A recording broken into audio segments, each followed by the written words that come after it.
Yang juga menjadi sorotan Saudara Menteri Perdagangan periode 2015-2016 Tom Lembong divonis 4 tahun 6 bulan penjara dalam kasus korupsi impor gula. Majelis Hakim Pengadilan Tipikor Jakarta Pusat menyebut Tom Lembong terbukti bersalah melakukan korupsi bersama-sama.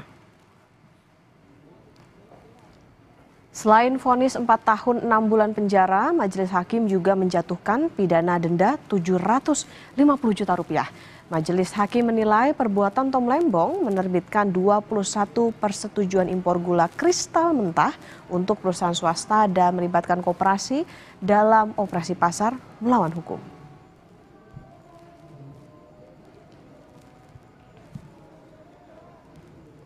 Menyatakan terdakwa Thomas Trikasih Lembong telah terbukti secara sah dan meyakinkan bersalah melakukan tindak pidana korupsi secara bersama-sama sebagaimana dalam dakwaan primer.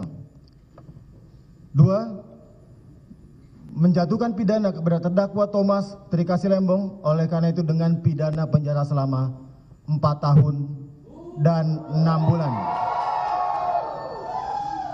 Dan pidana denda sejumlah Rp750 juta dengan ketentuan apabila denda tersebut tidak dibayar maka diganti dengan pidana kurungan selama 6 bulan.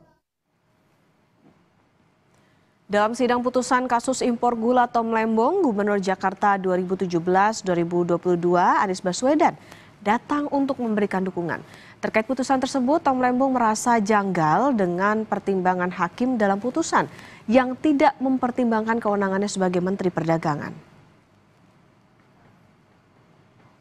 Paling penting adalah Majelis Hukum tidak menyatakan adanya niat jahat dari saya.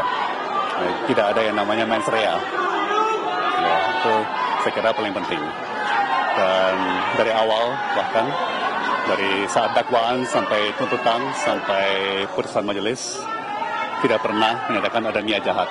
Itu aneh bagi saya sih ya, majelis mengesampingkan wewenang saya sebagai Menteri Perdagangan. Ya. Saya kira undang-undang peraturan pemerintah semua ketentuan yang terkait sangat jelas memberikan mandat kepada Menteri Perdagangan untuk mengatur tata kelola termasuk perdagangan perniagaan bahan pokok. Sidang pembacaan vonis Tom Lembong diwarnai sejumlah momen unik, mulai dari masa pendukung yang memadati Pengadilan Negeri Tipikor hingga kehadiran Anies Baswedan, Rocky Gerung, Refli Harun, dan mantan Wakil Ketua KPK Saud Situmorang yang mengawal pembacaan vonis terhadap Tom Lembong. Mereka duduk di baris depan kursi pengunjung. Sebelumnya, Tom Lembong dituntut 7 tahun penjara dan denda Rp750 juta oleh jaksa penuntut umum atas dugaan korupsi di kasus impor gula. Namun, Tom Lembong menilai proses hukumnya politis dan bentuk konsekuensi karena sikap politik yang berseberangan dengan penguasa pada Pilpres 2024.